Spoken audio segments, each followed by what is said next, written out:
we are live. Thank you guys for joining us today. We are joined today by Denise Ross. Denise, are you here? I think we got some technical issues going on right now. Can you hear me, Denise?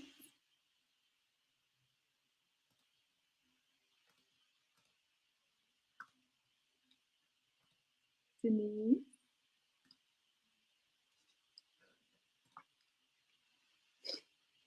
Hi, guys. Welcome. If this is your first time stopping by, let us know where you're from in the comments. We're going to take a quick pause while we figure out our technical issues. If you're here, feel free to let us know where you're from down over in the comments.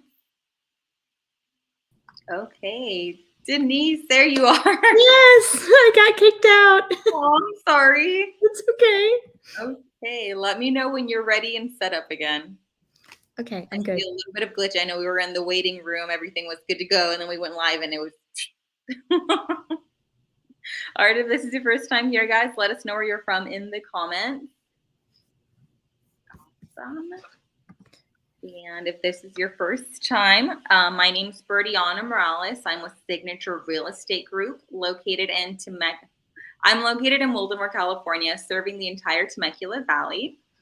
And I'm joined today by Denise Ross. Denise is our agent who is located in, more technical issues, San Antonio, Texas. Thank you so much for joining us. Now, can you tell me a little bit more about yourself, who you're with? Yes, like she said, my name is Denise Ross. I'm with Keller Williams City View Realty here in San Antonio, Texas. And I have been an agent for about 2 years. I have prior sales experience. I used to be in medical sales years ago, and then took some time off to stay at home with my kids and just have been loving doing real estate. I'm a lifelong Texan. I grew up in this area and then went to college at Texas A&M and lived in Dallas for a while. And then I've been back here in San Antonio for quite a number of years. So. I love it. Have you ever been to the state of California? I have. Which part did you go to? Do you remember? I used to work for a company actually that was based in Carlsbad. Carlsbad. Okay, not too far from us here in Temecula, the Temecula Valley. It's a beautiful area. Yeah, it's amazing. So if this is your first time joining us, this live series is here to help Californians who are on the fence on moving out of California, or even if you know you're leaving, to help you decide on other states. If you don't know whether to choose Texas or Florida, I'm going to do a little bit more research for you, helping you to your next state. And so here we have Denise. We're going to be taking a look at San Antonio. We're here in the Temecula Valley. What we've been looking at since COVID is a lot of people from, let's say, LA, San Diego, and Orange County relocating to somewhere more affordable. Now, what I'm going to do is I'm going to share my screen, kind of give you a little bit of insight. Let me see if it'll let me do it. Give you a little bit of visual. So this is us here in the beautiful state of California. As you can see, we're here in Riverside County. We are getting people from LA, Orange County, San Diego, even San Bernardino and Santa Clara. So for those of us that have already been here, we are getting priced out of the market. So people that can no longer afford to live here, or they're tired of the politics or anything along those lines, they're moving out of state. So that is something that we're dealing with here in Riverside County. Let me exit out of this. Have you seen more people from California? What has your experience been like these past few, I'd say, since COVID? Have you seen more Californians relocate? Absolutely. I've had quite a few number of clients that have moved from California to Texas, and I'm constantly getting calls from people. So I love that you reached out and are trying to help your clients. Yes, I want to help good people find good people. So what is San Antonio like compared to, let's say, the rest of the state? How is it compared to, well, let's start with there. How is it compared to Dallas and DFW? How is it? Well, so San Antonio is south central Texas. So Texas kind of has this triangle that is Dallas, Houston, and San Antonio. And Austin's kind of in the central bottom portion of that. So we're about 70 miles south of Austin. And San Antonio is the seventh largest city in the United States and the second largest in Texas. But it's also one of the most affordable. It's 14% lower cost of living than the national average, and even lower still than the other states and other cities, major cities in Texas. Right. But we are known as Military City, USA. I may have been getting a little bit ahead of you there with the cost. No, you're good. Go ahead. We're known as Military City, USA. So we have that as a big base of our economy and also a big part of our culture here as well. And I think that the military population coupled with the amount of tourism that we have here, because there's so many things to see and do here, a lot of history. Obviously, everybody knows about the Alamo, but we have lots of other things to do here, including, SeaWorld, like you guys have in California, right. And some, Fiesta Texas amusement park, just to name a couple of things. But the amount of tourism coupled with the military, I think, makes our population in general very friendly and very welcoming and also very diverse. Yeah, and we were just talking about the neighborhoods in the area. For those of you that are new here, I do love to partner with other agents that already have a YouTube. Denise does have a YouTube for those that are interested. She highlights area, oh, there it is, living in San Antonio for those that want to look more into neighborhoods in the area. That's a place to start. And let me go back. So what does the housing market look like right now in San Antonio? So we are very much still in a seller's market here in San Antonio. The average sales price of a home is $351,000, which is probably significantly different than what you are seeing in your market area. And homes are still selling very quickly. So the average time on the market is about 21 days. So we're still seeing a lot of multiple offers and a lot of cash buyers, but have a lot of programs that can. California. Yes. A lot of programs also that can help, even if you're using financing, help if you utilize these programs to present yourself as if you were a cash buyer, even though you're using financing. I love that. Yeah. So in comparison, here in Riverside County, our average sales price last month, in the month of April, was $706,000. Average days on the market is 21. So average days on the market, we're right there with you guys on 21. It's still a heavy seller's market. We're still seeing a lot of competition, especially here. And then it just depends on the price range as well. So if it's something on the, I feel like anything around 400,000, you're still dealing with a lot of competition. Anything over, you might be dealing with maybe 1 to 3 other offers, but they're extremely strong offers. Mm-hmm. So I love that it's still kind of comparable to your market. So let's say I have a buyer here, somebody leaving California, and they contact you, they love the area. What does the home buying process look like with you?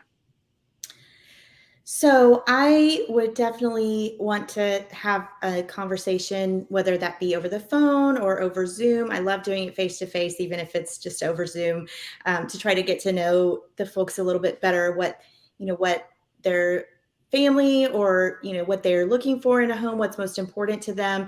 And then if they have a certain place they're going to be working or if they're going to be working from home, because San Antonio is very spread out. So if you're working, on one side of town, you don't want to be living on the other side of town, because even though we don't have the kind of traffic like some folks moving from LA and things like that, you still don't want to be spending your life commuting across town if you don't have to. So I like to try to narrow those things down and help people to kind of figure out an area of town, like narrow down those areas of town, because I know when Okay. you're coming from somewhere you've never been here before, it's kind of hard to say, okay, where do I want? I don't know anything about this place. Where do I want to live? So Exactly. So they reach out to you, you get kind of an idea of what they want. Are you doing video tours? Are you recording like an in-depth video and then sending it to them? How does that look like when they're purchasing with you out of state?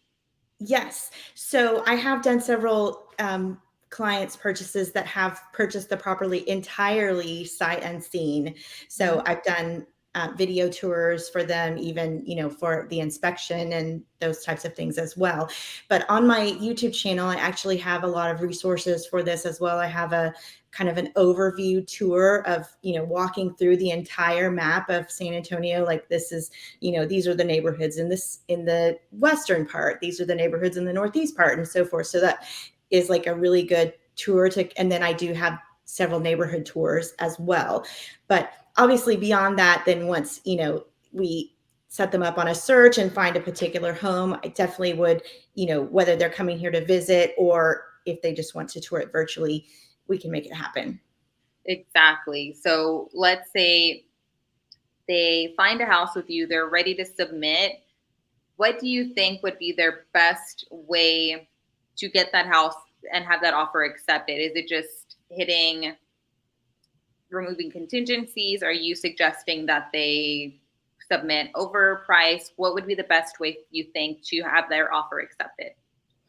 Well, each situation is going to be a little bit different. As you know, in real estate, there's no true transactions that are the same. So obviously I want to give, personalized advice to that particular situation. But just in general, I would say for the most part, removing contingencies, um, offering, right now we're seeing for the most, depending upon the price point, about 5 to 10% over asking price or the offers that are being accepted. But of course that, can change at any time as the market shifts. But so those are definitely the things, and utilizing some of those programs. If you're using financing, um, utilizing some of those programs that allow you to still use financing, but it appears to the seller as if you're a cash buyer. So that removes that financing contingency, which is Right. also really attractive. And we're still also seeing some lease backs Mhm. because of people, not having a place to go after their house selling so quickly. So those Exactly. are all things that are definitely in consideration. They help. And especially here in California, some people call it lease backs, some people call it rent backs. For those of you out there that are considering selling your home, you want to move at the end of July, but you want to make sure to give yourself enough time to sell your home and not run into any time crunches. You sell your home and you ask the seller to give you more time in your house after the close of escrow. So that you can either stay free of charge or you pay them the difference for those months that you're in your house. And this gives you enough time to make sure the house that you're purchasing is ready to go. So if you're selling your house in May, you can still be out by July and make sure that the timelines align. So Denise, let's, I wanted to ask you, I know this is very mundane, but here in California, I feel like it's sunny all the time. We don't really deal with the weather. I am bringing it up. What is it like? What are the seasons like for people that move out there? I always tell agents, especially in Texas, I did have a friend. She moved out there. She didn't know she was moving in the middle of hurricane season. So she got there, no electricity, everything. There's just rain everywhere. What is it like? What are the best times of year to avoid moving? What would you suggest? Well, that's a great question. I'm really glad that you asked about that. We don't really have a lot of extreme weather here in San Antonio. We're far enough away from the coast to not really be affected by the hurricanes unless one, makes landfall and comes inland and then just dumps rain for several. So we might get some of the rain from that, but we're far enough from the coast that we're not affected by the wind and have to. Usually this is the place where people are evacuating to and not evacuating from. So we also usually don't get tornadoes or those types of things. Those are usually a little bit further north. Not to say that they never happen, but it's just Yeah, not a regular thing. But we do have a lot of triple digit weather in the summer. So, I but love. everywhere has air conditioning Yeah, here. So that that is probably the biggest difference. We maybe have a look. I mean, California runs a lot further north than Texas, so there's a lot more variety in climate. Probably not from your area, but we don't really have a lot of extreme winter weather here either. I mean, I say that, and last winter in 2021 we had crazy snow and ice storm, but that was like, that's like a once a generation type thing. So if it snows or anything like that here, everyone stays home, everything's closed. So yeah. And here in Riverside County, we're Inland Empire, so it's not uncommon for it to get triple digits. So I feel like it's really comparable. But is it humid over there? How is it? How is the humidity? it is humid, about 60% humidity year round. So it's not like the Houston type 90% humidity, but it's definitely, it's not dry. Yeah, that's good to hear. Perfect. Well, do you have any relocation tips for people that are looking to move out of state? Any general tips that you have for them? I would just say that even if you're not planning to move until, like your move is months away or even a year away, it's not too early to start planning that and Yeah, reaching out, because even if you reach out to me now and say, "Hey, I'm thinking about moving," I can get you some information about the area, answer any questions that you might have. It's also not too soon to start figuring out your financing, because exactly. if you get in touch with the lender and they say, okay, you need to work on your debt to income ratio, or you need credit repair or whatever, you have time to do that, rather than, oh, I need to move in 6 weeks and I haven't done any of these things. Exactly. I tell everyone, especially my home buyers, whether you're selling and buying or just buying, let us know ahead of time so we're not, like I said, in a time crunch, especially if you're moving out of state, because then you have to think about, the movers and just relocating everything. I tell people, Mhm. let us know ahead of time. And if you're not researched, you're not sure, it can get very overwhelming very quickly.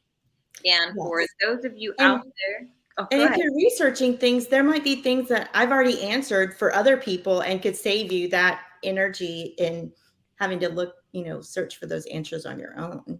Yeah, and I tell my clients that are moving out of state, I'm like, if you are able to get out there, take a 3 to 5 day vacation, look at the area, and actually compare the neighborhood, see what you like. Go during rush hour. Oh, absolutely.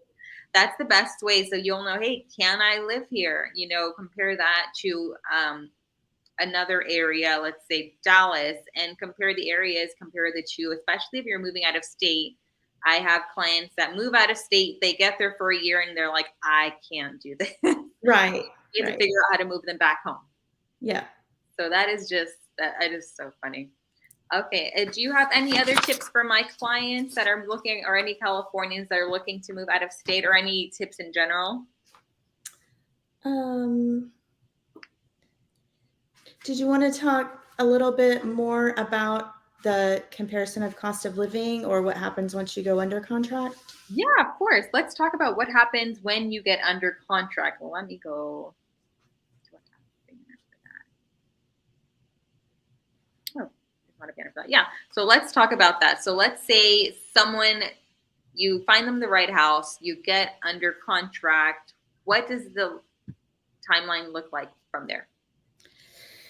So the timeline varies depending upon what type of purchase you're doing, whether you are purchasing new construction or purchasing, using financing, because a lot of the timeline is driven by the lender in that case, versus if it's a straight cash purchase. But generally, once you go under contract, there is the first period where you can do the inspection and all of that stuff is called the option period.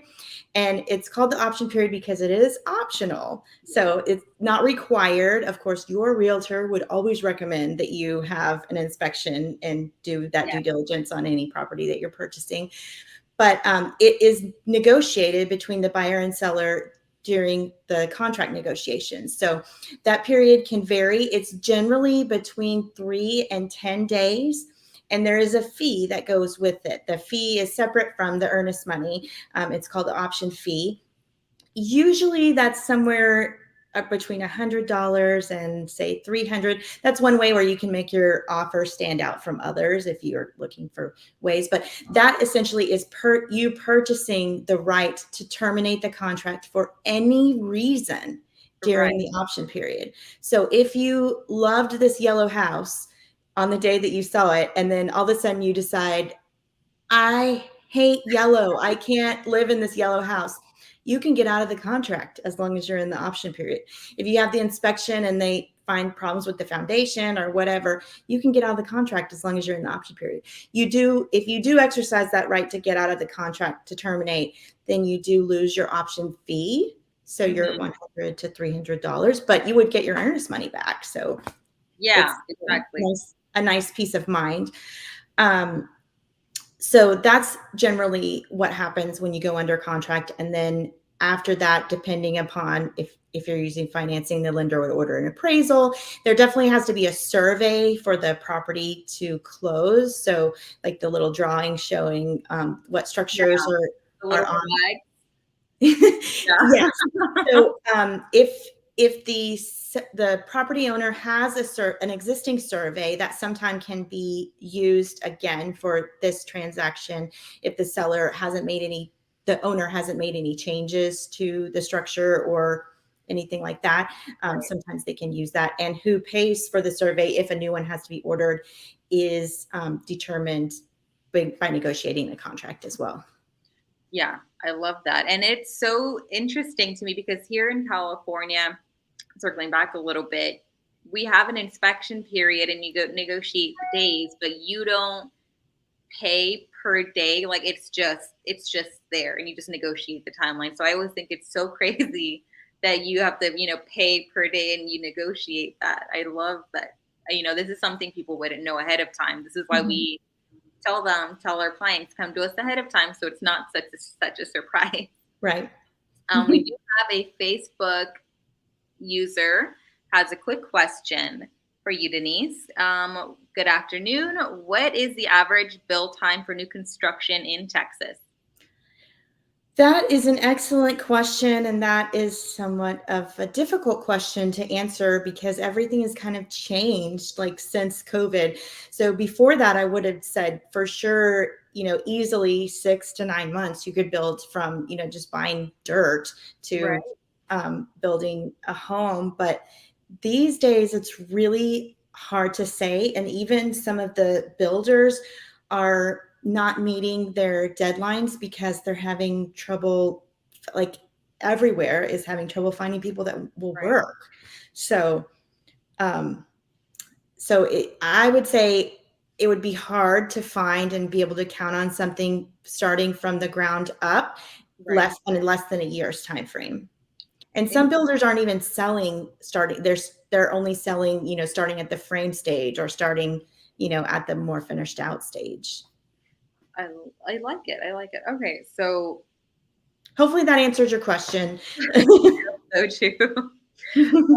So if somebody is looking to purchase a new construction home with you, but the house isn't built, are you just sending them what the builder has, the little blueprints and, the model home photos? Is that what you're sending them? Are you going to these model homes as they're being built, giving them updates?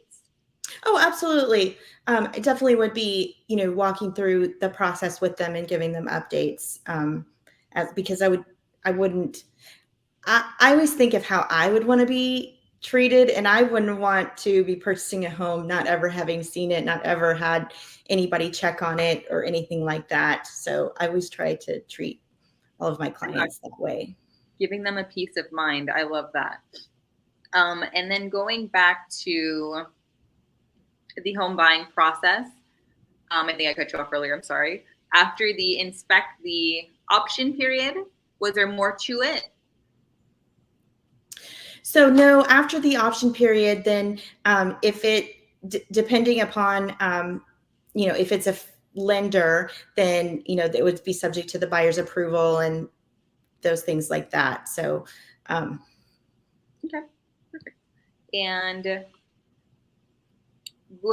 during the final walkthrough on the home, once everything is said and done, have you seen that clients come in and have their house and they do the final walkthrough with you, or are you doing video tours with them, or does that vary client by client? It varies client by client. I had one client that could not make it here at all, so she did her closing remotely. She was actually from California, did her closing remotely, and I did the video walkthrough with her. But there have been others that have come for the closing, and we just did the first part remotely. So just depends. However, it works best for the client, and is how I'm going to make it work out for them. So awesome. And do you just meet them once you deliver keys? Is that how it works? Love it. Okay, and let's talk about price of living. What is it like in your neck of the woods? Let's talk about. Hold on, I had it. Don't want to miss anything. So probably the question everyone wants to know is about gasoline. Oh, if I had to guess. Yeah, so here in beautiful California, I think across the street, gas is around $6, $5.95, $6, just depending on which one you're going to. What does it look like for you? So we're just right around $4 a gallon for regular unleaded. Oh my goodness! So that's, which is still a lot, but I mean, it's way better than what we're seeing here. Yes. Yeah, I was researching this a couple months back, and so kind of kept an eye on it. And it seems like on average, California is about $2 more per gallon than where we've been pretty consistent. And how about car registration? I know here I just heard a lot. It depends on what kind of car you're driving. How is car registration prices over there? Car registration prices. It's relatively inexpensive. It's about $75 to get it might be a little bit more if you have like a really heavy pickup truck, but it's not anything exorbitant or anything like that. So it's about $75. You have to get also a safety inspection done before, which is not really very expensive either. So right here in California, we have a smog check, which isn't too much, but like I said, it just depends on what you're driving. I feel like, and that's every 2 years. It's not every year. What about some cities or some counties in Texas have the emissions inspection on top of the regular safety inspection. We here in San Antonio and all the counties surrounding San Antonio do not have that. So we just have the standard safety inspection. So that does make it a little bit more affordable as well. I like it. And what about property taxes, Melrose assessment? How does it look like in your neighborhoods that you service? So property taxes, well, let me back up just a little bit. Two things that are probably going to be the most significant difference. One is Texas has no state income tax. Yes. So that's going to be probably the biggest difference, aside from gasoline, the biggest difference in cost of living between the two states is no state income tax. But because of that, we do have probably higher property taxes than what you guys are used to there in California. So since we have no state income taxes, property taxes are the ones that are carrying the whole load for roads, schools, law enforcement, all of those things. So sales tax is usually about a little over 8%, about 8.25%. But the property taxes is going to be anywhere from 2 to just under 3% of your property value. So there's obviously some ways to lower that depending upon what school district you're in, whether you're in the city limits of San Antonio or out, in one of the suburbs. But that usually is sometimes a little bit surprising to people. Yeah, and also why we want people planning ahead of time, looking at the bottom line, because I feel like a lot of people are under the impression that Texas is so much cheaper than California. But if you look at the property taxes, and like you said, where you're at, you have to see what you're paying at the end of the year. That's something. Yes. Well, definitely the property taxes, you want to take that into account when, calculating your mortgage payment, but definitely your money, I think, is going to go a little bit further here, even considering that, because if you just looked at when we talked about earlier, the average prices of homes was pretty significantly different. Right. Perfect. And what do you guys have HOAs a lot in your area? We do. It just varies. Wow, especially in, you will not find, unless you buy, you will not find really new construction that is not in an HOA. And so it's really some older homes that might have a voluntary HOA, but it's really hard to find a property that's not in an HOA. Yeah. And The fees are going to vary depending upon what kind of amenities are offered in the homeowners association. So some of them have like these really elaborate pools and, sports courts and, yeah, pavilions that you can utilize and rent and things like that. And then others just have, the association to maintain the, kind of police that make sure nobody's parking a pink Cadillac in their front yard or what have yeah, you. yeah. And since you've been out here for work, would you say that it's the neighborhoods there that you're seeing are comparable to the ones over here? Like same style houses, same lot size? Um, I can't say that I can really answer that because it's been a number of years since I've been there, and I was probably more, going from a hotel to commercial area and not really so much in residential area. So I don't want to say yes and be wrong, but I will say that we have a pretty diverse style of home here. So everything from ranch style, Mediterranean, modern, traditional, and so forth. Probably not very many condos and things like that, as much as single family residential and apartments as well. But also a pretty big variety of lot sizes as well. So there's even some lots that are very conveniently located, like, next to major highways and things like that, that are like half-acre lots. So of course you're going to be paying a premium for those neighborhoods, but there's a lot of diversity in home styles and sizes. Yeah, and that's what people are looking for. I feel like, especially here in California, whether it's Riverside, LA, San Diego, Orange County, people want to make sure that they have land. They're not dealing with, small lots, small homes, being stuck in, bumper to bumper traffic. I feel like that's what's causing a lot of people, or encouraging a lot of people, to look outwards towards Texas, and at least having the option to have that lot premium, just houses, and have that diversity options that they might not be able to find here at an affordable price. I think that's all I have for you. Is there anything else that I might be missing? Let me see. I think my tip for my clients or anyone looking to leave the state of California would be to reach out to us as soon as you think you're ready. Like we were saying, I believe that the best choice a client can make is to research ahead of time and get to us so that they can have their game plan in mind when moving forward, especially moving. And for anyone that is interested in finding out more about Denise and her neighborhoods that she services, I'm going to throw on, let me see if I can put this on. Oh, I'm trying to show your YouTube page. I think I'm running into more technical difficulty. There it is.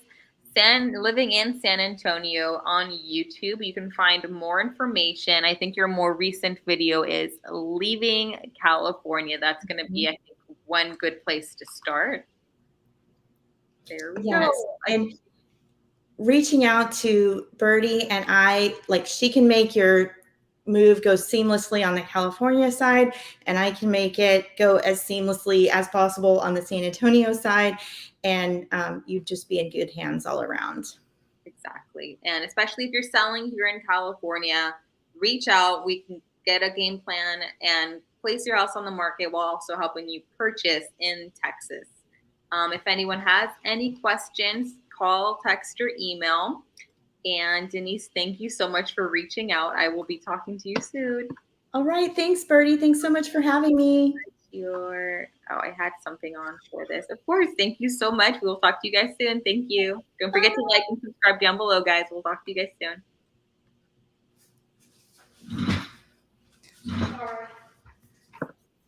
Are you still